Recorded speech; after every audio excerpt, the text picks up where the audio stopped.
গত 54 বছরে অসংখ্য রাজনৈতিক দল ক্ষমতায় এসেছে, অনেক নেতা তৈরি হয়েছে, নির্বাচনের আগে এই ধরনের চটকদার কথা বলছে, কিন্তু নেতা হওয়ার পরে আমাদের ভাই বোনদের অধিকারের কথাগুলো তারা ভুলে গেছে, ন্যায্য অধিকারের কথাগুলো তারা ভুলে গেছে। তো আমরা এই ধরনের দ্বিচারিতামূলক যারা বিগত সময়ে আচরণ করেছে, আমরা তাদের বিরুদ্ধে এই নির্বাচন অবস্থান নিব। আমরা কি পারবো? ইনশাআল্লাহ, ইনশাআল্লাহ। আমরা এমন নেতা চাই যারা তাদের কথা এবং কাজের মধ্যে মিল রাখবে, এবং যাদের কাজ জুলাই বিপ্লব পরবর্তী গত 1.5 বছর জুড়ে কথা এবং কাজের মাধ্যমে যারা নিজেদেরকে প্রমাণ করেছে।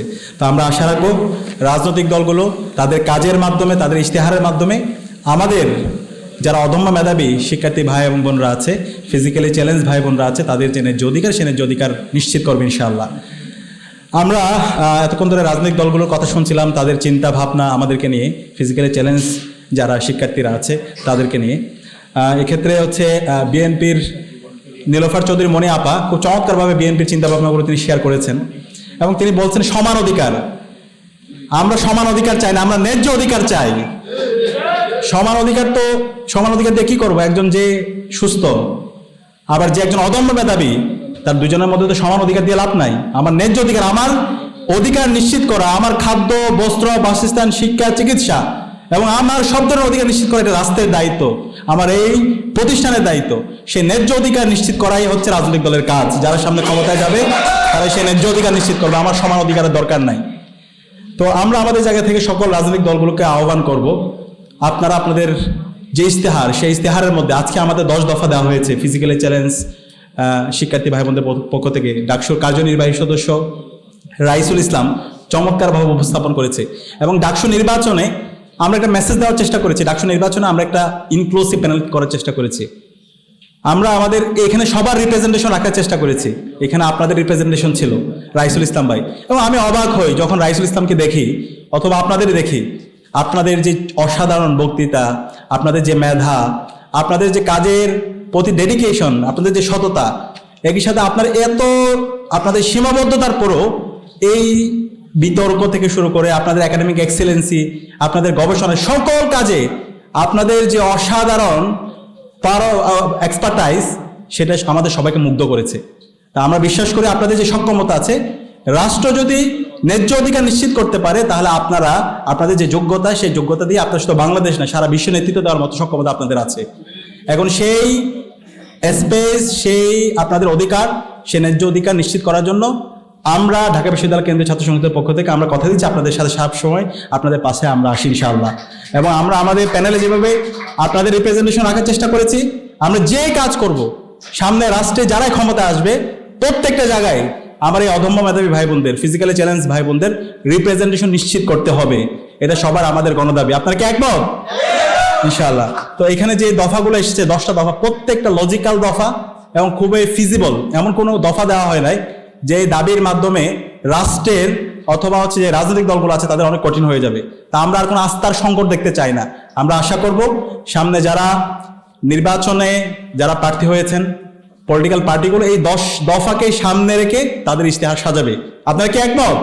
এবং এক্ষেত্রে যে বিষয়গুলো এসেছে, কর্মসংস্থানের ক্ষেত্রে অর্থনৈতিক ক্ষমতায়ন, এটা খুবই অপ্রত্যাশিত। আমরা দেখতে পাই একজন স্বাভাবিক শিক্ষার্থী এবং আমার একজন অদম্য মেধাবী শিক্ষার্থী, ফিজিক্যাল চ্যালেঞ্জ শিক্ষার্থী, দুইজনের মধ্যে একইভাবে ট্রিট করা হয়। এটা একটা বৈষম্য। রাষ্ট্রের মধ্যে পজিটিভ ডিসক্রিমিনেশন থাকবে, ন্যায্য অধিকার নিশ্চিত করা এটা হচ্ছে রাষ্ট্রের দায়িত্ব।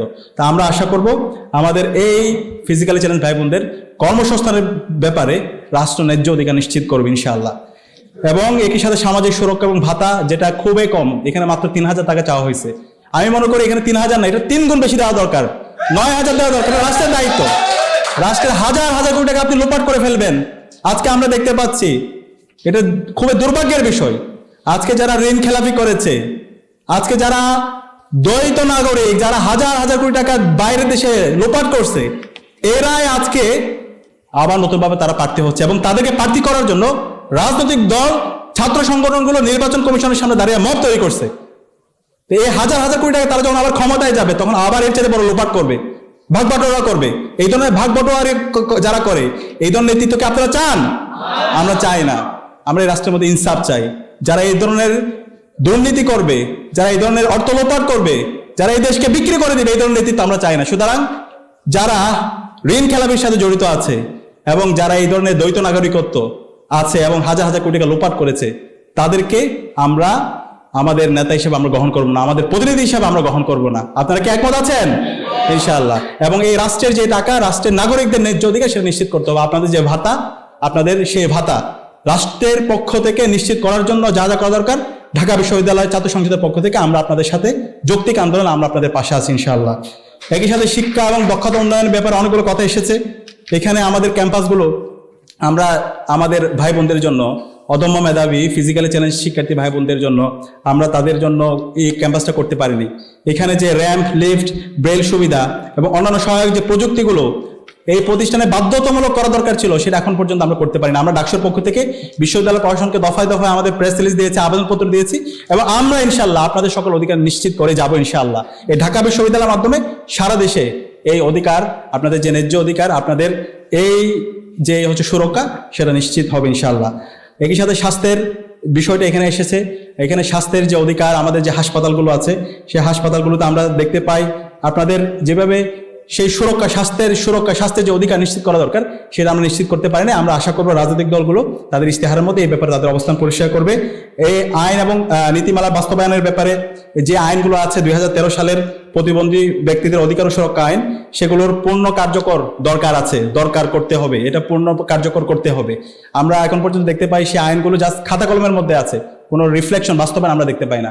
আমরা তার বাস্তবায়ন যে এই সামনে যারা সরকার গঠন করবে তাদের মাধ্যমে আমরা দেখতে চাই। এরপর হচ্ছে রাজনৈতিক অংশগ্রহণ। ইতিমধ্যে আমরা বলেছি জাতীয় সংসদ, স্থানীয় সরকার প্রতিষ্ঠান এবং রাজনৈতিক দলের প্রত্যেকটা জায়গায় আমাদের ফিজিক্যালি চ্যালেঞ্জ যারা আছে, অদম্য মেধাবী যারা আছে, তাদের রিপ্রেজেন্টেশন নিশ্চিত করতে হবে। শুধু বক্তৃতা বিবৃতি দিলে হবে না, তাদের রিপ্রেজেন্টেশন নিশ্চিত করার মাধ্যমে আপনাদের ইনক্লুসিভনেস, সেটার আপনাদের প্রতিচ্ছবি আপনাদের কাজের মাধ্যমে দেখাতে হবে। আমরা আশা করছি তারা তাদের কাজের মধ্যে সেটা দেখাবে। এর বাইরে আমাদের অবকাঠামোগত এবং পরিবহন বিষয়ে আমরা আমাদের দাবি উত্থাপন করেছি। তথ্য প্রযুক্তি এবং ডিজিটাল অন্তর্ভুক্তি বিষয়ে আমরা কথা বলেছি এবং প্রতিবন্ধী নারীদের বিশেষ কর্মসূচি, অনেকগুলো বিষয়ে তাদের সাপোর্ট দরকার, সেই সাপোর্টের ব্যাপারে রাষ্ট্র এবং রাজনৈতিক দলগুলো একসাথে কাজ করবে। এবং সর্বশেষ হচ্ছে বাজেটের বিষয়ে। আমরা যখন কোনো কাজ করতে চাই তখন সমাজ কল্যাণ মন্ত্রণালয় থেকে শুরু করে সব জায়গায় বলা হয় বাজেটের ঘাটতি, এটা নিয়ে কাজ নাই। আরে ভাই, এত বাজেট রাখেন করে আপনারা? এই বাজেট ঘাটতির কথা আমাদের সাথে বলবেন না। আমার এই প্রতিবন্ধী ভাই বোনদের ন্যায্য অধিকার, তাদের সকল সংকটগুলো অ্যাড্রেস করার দায়িত্ব হচ্ছে আপনাদের। সুতরাং রাজনৈতিক দলগুলো আমরা আশা করব এই সকল পরিকল্পনা কিভাবে বাস্তবায়ন করবেন। আমার ফিজিক্যালি চ্যালেঞ্জ ভাই বোন যারা আছে, অদম্য মেধাবী শিক্ষার্থী যারা আছে, সেই প্রস্তাবনা, সে বাজেটের প্রস্তাবনাও আপনাদের ইশতেহারে থাকবে ইনশাআল্লাহ। এবং যারা এটা চমৎকারভাবে আমাদের সামনে হাজির করতে পারবে, ছাত্র জনতা তাদেরকেই আগামী 12 ফেব্রুয়ারি যে জাতীয় নির্বাচন হবে তাদেরকে তাদের রায় প্রদান করবে। তো আমরা আশা করব রাজনৈতিক দলগুলো তাদের ইশতেহারে এই দফাগুলো চমৎকারভাবে বাজেটের প্রস্তাবনা সহ হাজির করে শিক্ষার্থীদের যে প্রত্যাশা, তাদের আকাঙ্ক্ষা এবং আমার ফিজিক্যালি চ্যালেঞ্জ যে ভাই বোনরা আছে তাদের যে আকাঙ্ক্ষা, সেই আকাঙ্ক্ষার আলোকে তাদের ইশতেহার প্রণয়ন করবে। এবং গত 54 বছর ধরে রাষ্ট্র এবং রাজনৈতিক দলগুলো নেতৃত্ব আমার ফিজিক্যালি চ্যালেঞ্জ ভাই বোনদের উপর যে জুলুম করেছে, সেই জুলুমের অবসান হবে ইনশাআল্লাহ। আমরা আশা করছি এখন এই সময় আমাদের একসাথে ঐক্যবদ্ধভাবে আমাদের ন্যায্য অধিকার নিশ্চিত করার জন্য। তো আজকের এই আয়োজনের জন্য আমি বিশেষভাবে ধন্যবাদ জানাচ্ছি ডাকসুর কার্যনির্বাহী সদস্য রাইসুল ইসলামকে, যিনি একই সাথে ডিসেবিলিটি রাইটস বাংলাদেশের কেন্দ্রীয় সভাপতি। রাইসুল আমার আপন ভাইয়ের মতো, মানে রাইসুলকে দেখে আমি অবাক হই। আল্লাহ তাআলা সকল গুণ তাকে দিয়েছেন, এত সীমাবদ্ধতার পরও সকল যোগ্যতা দিয়েছে। শুধু রাইসুল না, আপনাদের যাদের সাথে আমি দেখি, যাদের সাথে আমি পরিচিত হয়েছি, আমার অদম্য মেধাবী ভাই বোনরা আছে, প্রত্যেকে অসাধারণ। তো আপনাদের যে যোগ্যতা আল্লাহ তাআলা আরো বাড়িয়ে দিক। এবং আমি রাইসুলকে ধন্যবাদ জানাচ্ছি। একই সাথে এখানে আমাদেরকে সাপোর্ট করেছেন নুসরাত জাহান তমা ফাউন্ডেশন, আমরা তাদেরকে আন্তরিকভাবে ধন্যবাদ জানাচ্ছি। আজকে যারা উপস্থিত হয়েছেন তাদেরকে ধন্যবাদ জানাচ্ছি। জাতীয় নেতৃবৃন্দ যারা উপস্থিত হয়েছেন তাদেরকে ধন্যবাদ জানিয়ে, সাংবাদিক বন্ধুদেরকে ধন্যবাদ জানিয়ে আমি আমার কথা এখানে শেষ করছি। এবং ডিসেবিলিটি রাইট বাংলাদেশের আজকে নতুন কমিটি হয়েছে। কমিটিতে যারা এসেছেন, এটা বিশাল একটা দায়িত্ব। এখানে কেউ আমরা নেতা না, আমরা প্রতিনিধি। শিক্ষার্থীদের ন্যায্য অধিকার নিশ্চিত করা আমাদের দায়িত্ব। তো যারা এই নতুন প্রতিনিধি নির্বাচিত হয়েছেন ঢাকা বিশ্ববিদ্যালয় কেন্দ্রীয় ছাত্র সংসদ ডাকসুর পক্ষ থেকে আপনাদের সবাইকে কংগ্রাচুলেট করছি। এবং আমরা আশা রাখছি আপনারা ডাকসু এবং ডিসেবিলিটি রাইট বাংলাদেশ আমরা যৌথভাবে কাজ করে আপনাদের 54 বছরের যে বঞ্চনা, যে অধিকার, সেই অধিকার আমরা আন্দোলনের মাধ্যমে আমরা আদায় করে নেব ইনশাআল্লাহ। সবাইকে অসংখ্য ধন্যবাদ। ভিসি স্যার নিয়াজ আহমেদ খান, উনি একটা মিটিংয়ে আছেন, হয়তো এরই মাঝে উপস্থিত হবেন। প্রভিসি ম্যামও একটা মিটিংয়ে আছেন, আমাকে জানালেন উনি শেষ করে আসবেন। পাশাপাশি প্রক্টর স্যার, উনি থাকার কথা এবং উনি থাকবেন ইনশাল্লাহ। আমাদের মাঝে আরও উপস্থিত আছেন আমাদের নীলুফার আপা, নীলুফা চৌধুরী মণি, ওনাকে আমরা সবসময় পাই আমাদের অনুষ্ঠানগুলোতে। উনি বিএনপির স্বনির্ভর বিষয়ক সম্পাদক। উপস্থিত থাকার কথা জামাতি ইসলামীর অ্যাসিস্ট্যান্ট সেক্রেটারি জেনারেল জুবায়ের ভাই, এসাউন মাহমুদ জুবায়ের ভাই, এবং এনসিপির জ্যেষ্ঠ আহ্বায়ক, যুগ্ম আহ্বায়ক সামান্তা শারমিন আপু। সিভিল সোসাইটি থেকেও আমাদের সাথে যুক্ত আছেন জাহিদ টিটু ভাই, জাহিদ কবি টিটু ভাই, উনি ব্র্যাকের ডিসেবিলিটি নিয়ে কাজ করেন, জেন্ডার জাস্টিস অ্যান্ড ডাইভার্সিটি। আছেন ইউএনডিপির স্পেশালিস্ট, টিআইবির চেয়ারম্যান মনসুর আহমেদ চৌধুরী স্যার, উনি জাতিসংঘেও কাজ করেছেন, ওনাকেও আমরা ধন্যবাদ জানাই। আমাদের গুরুত্বপূর্ণ শিক্ষক ইউসুফ স্যার, উনি সিন্ডিকেট মেম্বার ঢাকা ইউনিভার্সিটির এবং ডেভেলপমেন্ট স্টাডিজের অধ্যাপক। উনি দেশের অর্থনীতি নিয়ে দীর্ঘদিন ধরে কাজ করছেন, সো ওনাকেও আমরা পেয়ে অনেক আনন্দিত।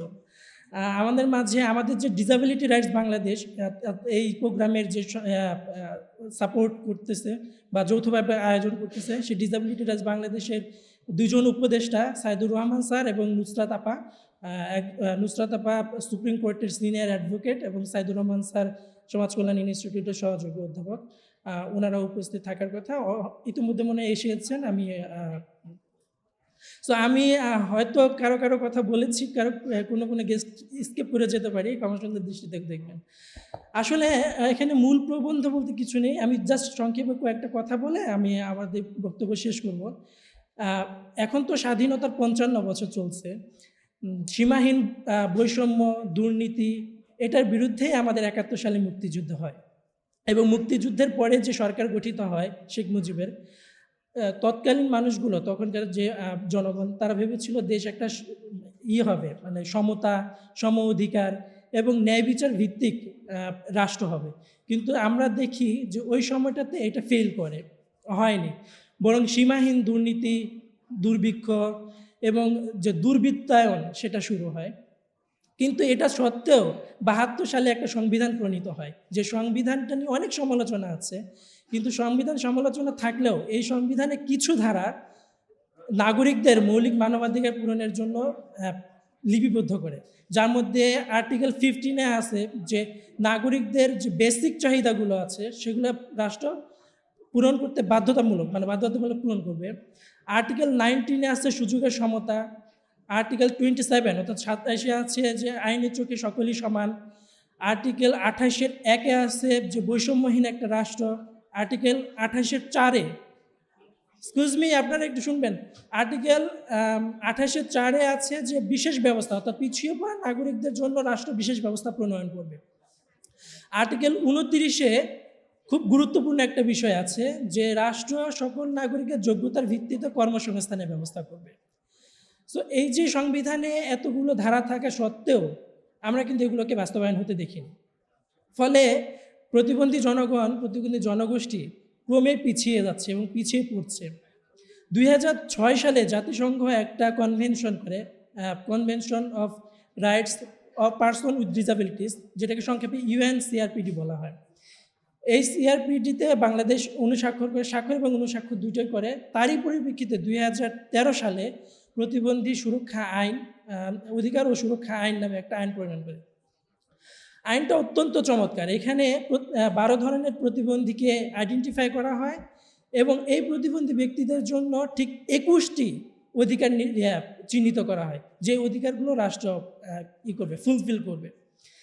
এই অধিকারের মধ্যে ইন্টারেস্টিং কিছু অধিকার আছে, যেমন একটা অধিকার হচ্ছে গিয়ে বিয়ে করার অধিকার। হ্যাঁ, মানে ওই যে রাষ্ট্র প্রতিবন্ধী জনগোষ্ঠীকে বিয়ে, অভিভাবকত্ব বা উত্তরাধিকার ক্ষেত্রে নিশ্চিত করবে। তার মধ্যে আরও আছে যে বেঁচে থাকার অধিকার আছে, কর্মসংস্থানের অধিকার, বা কর্মে নিযুক্ত হওয়ার পরে কেউ যদি প্রতিবন্ধী হয় তাহলে কর্মের সিকিউরিটি, এরকম 21টা অধিকার আছে। কিন্তু ওগুলো খাতাতেই আছে, ওগুলো কিন্তু আর কখনো বাস্তবায়ন হয়নি এখন পর্যন্ত। আইনের কিছু ধারা নিয়ে এখনও অস্বচ্ছতা আছে, বা আইনের প্রতিকার নিয়ে আমরা কোথায় যাব, কার কাছে অভিযোগ দেবো, সেটা নিয়েও বিতর্ক আছে।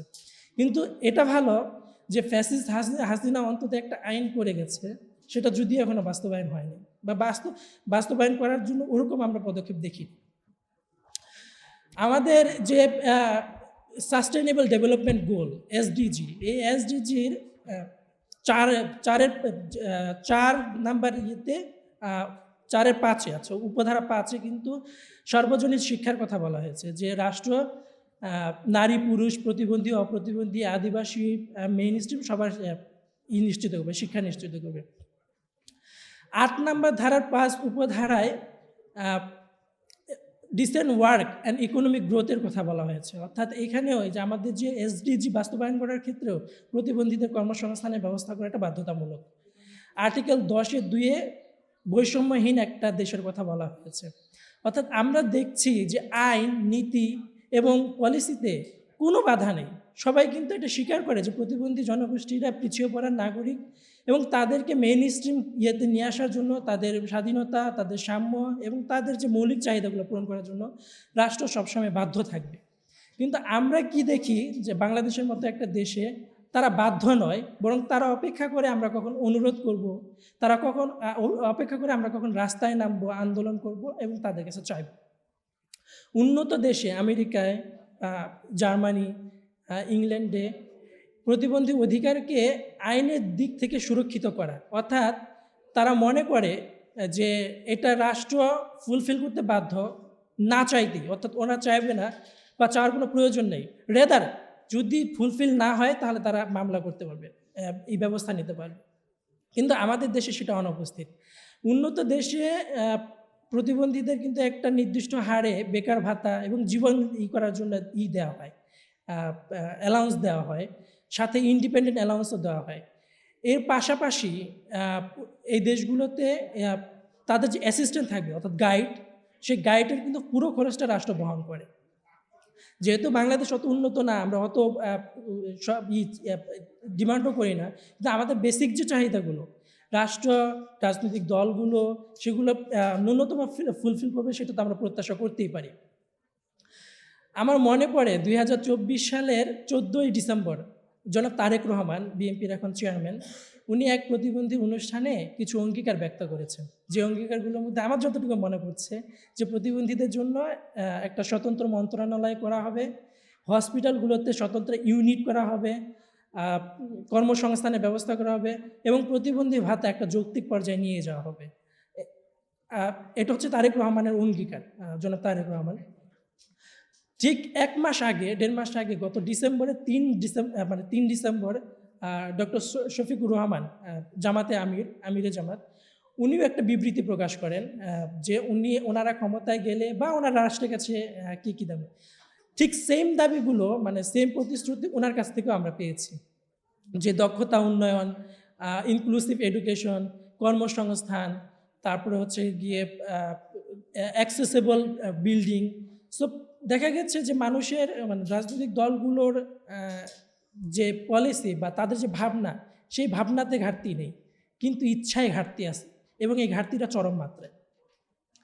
আমরা যে দলটাকে নিয়ে খুব প্রত্যাশায় ছিলাম, জুলাই আন্দোলনের মাধ্যমে যে দল প্রতিষ্ঠিত হয়েছে এনসিপি 24 দফা ইস্তেহার দেয়। এটা হচ্ছে গিয়ে গত বছর অর্থাৎ 25-এর 3 আগস্ট নাহিদ ইসলাম, উনি আমাদের বড় ভাই সহকর্মী, উনি দেন। আশ্চর্যজনক ব্যাপার হলো এই 24 দফার ভাষা 2টা দফার মধ্যে অন্য সবার সাথে প্রতিবন্ধীদের রিলেট করছে। তার একটা হচ্ছে গিয়ে শিক্ষা, বাট কর্মসংস্থান নিয়ে কোনো কিছুই বলা নেই, বা প্রতিবন্ধী ভাতা, আর্থিক যে ইটা আছে প্রণোদনা, সেটা নিয়ে কিছু বলা নেই। বিএনপির 31 দফা অর্থাৎ 31 দফার ভিত্তিতেই তো তারা রাষ্ট্র পরিচালনা করবে, সেটাই শুনে আসতেছি। সো এই 31 দফাতেও কিন্তু প্রতিবন্ধীদের নিয়ে কিছুই বলা নাই। হ্যাঁ, আমি বেশ কয়েকবার পড়ে নিশ্চিত হয়েছি যে এখানেও নেই।